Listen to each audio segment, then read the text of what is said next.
When people work in professions that deal closely with death, they inevitably encounter a few mystical stories, ones that they simply cannot explain logically.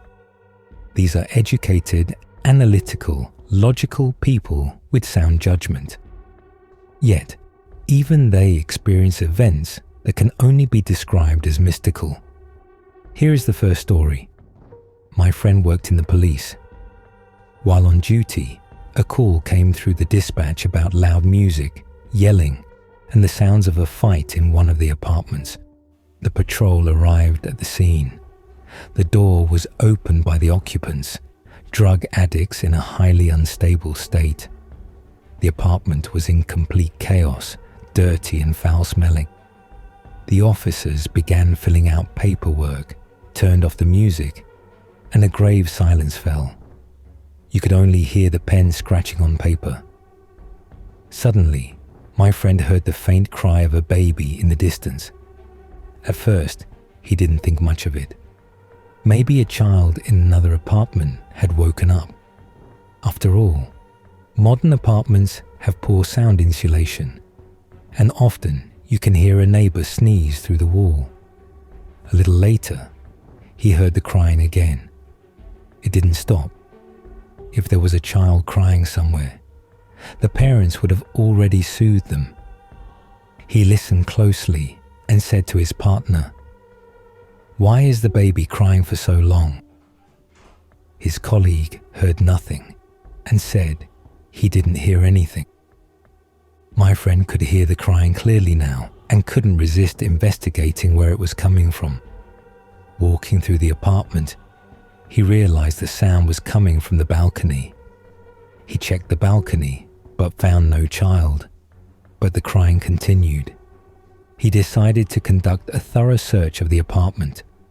Opening a closet, he found a strange bundle. Unwrapping it, he discovered the body of a newborn. It turned out that the apartment owner had given birth at home.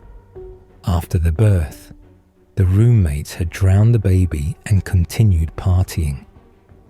They had temporarily stored the body in the closet before disposing of it.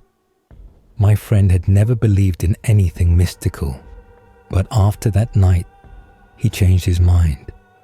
That's how the soul of the murdered baby made itself known.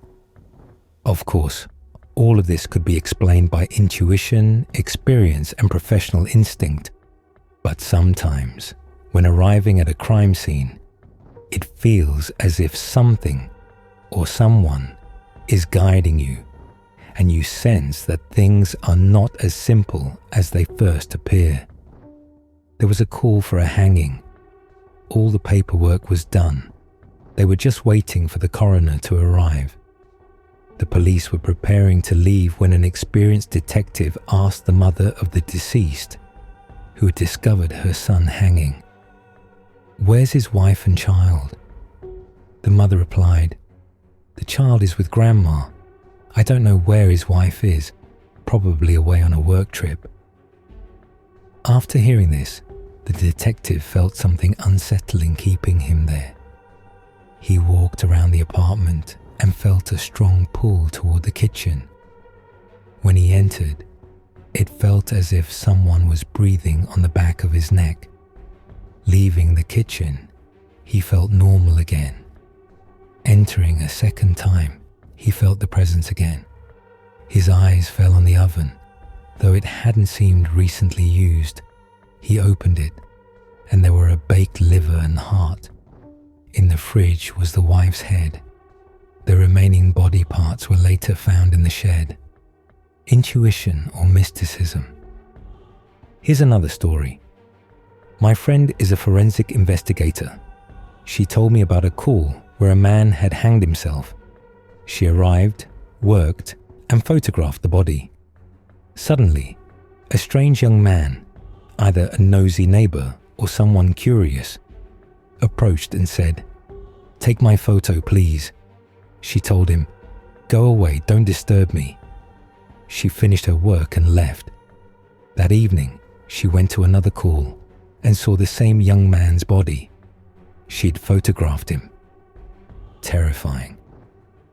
My friend's aunt is a seasoned judge, a serious woman.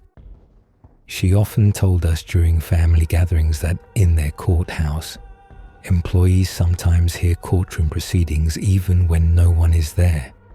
They've grown used to it. Sometimes they also hear crying in the hallways, voices, footsteps. Not only law enforcement personnel encounter mystical events in their work, medical staff do as well. When I worked in the ICU, I often heard shuffling footsteps past the nurses' station at night. When I went to check, there was no one there.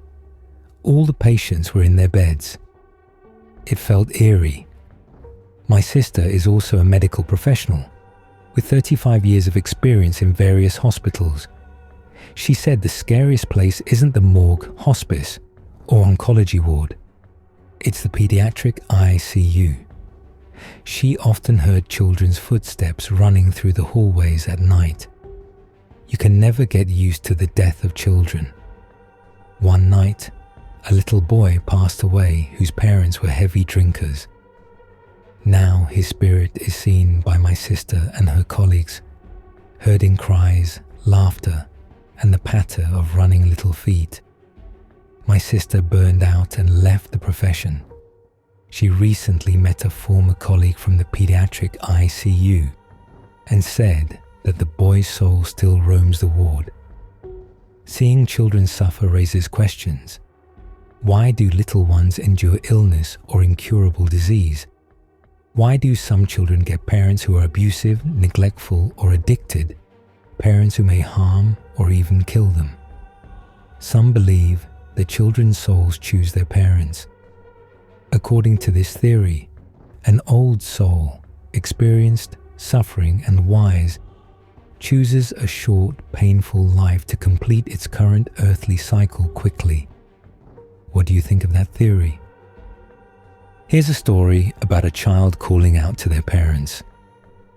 A family was driving to the beach past sunflower fields when the wife asked her husband to pull over so she could use the restroom.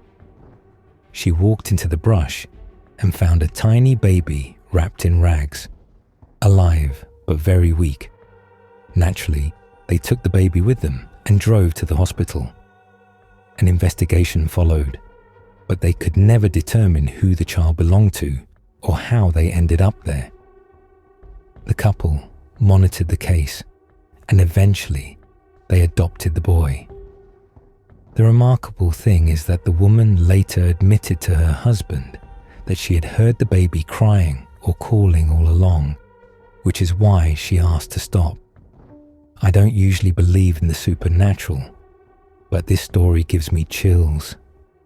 That child, found in such a way, now lives with that family and has grown into a young man. Whether true or embellished, I believe some people experience a genuine intuition that can save lives. And finally, another similar story. I believe this can happen. I know people who experience something like this. My parents had friends, a married couple, who struggled to have children for a long time. Eventually, they had a daughter. When she was 15, she was hit by a bus and died in her mother's arms. The grief was unimaginable. Everyone thought the mother would go insane. Life went on, and the couple got a dog to keep them company in the evenings after work. One winter evening, sometime later, the dog wanted to go outside. The woman opened the door, letting the dog into the yard. They lived in a private house. The dog started barking and trying to get past the gate. She had to put on her coat, take the leash, and follow the dog. It was dark, snow falling. Suddenly, the dog started digging furiously. The woman went to see and found a newborn baby, lightly covered in snow, wrapped in a blanket on the ground. She quickly wrapped the baby in her coat and ran home. They called the ambulance and the police. A few days later, they discovered the baby girl was alive and healthy. They adopted her and named her Snow. Today, she is around 30 years old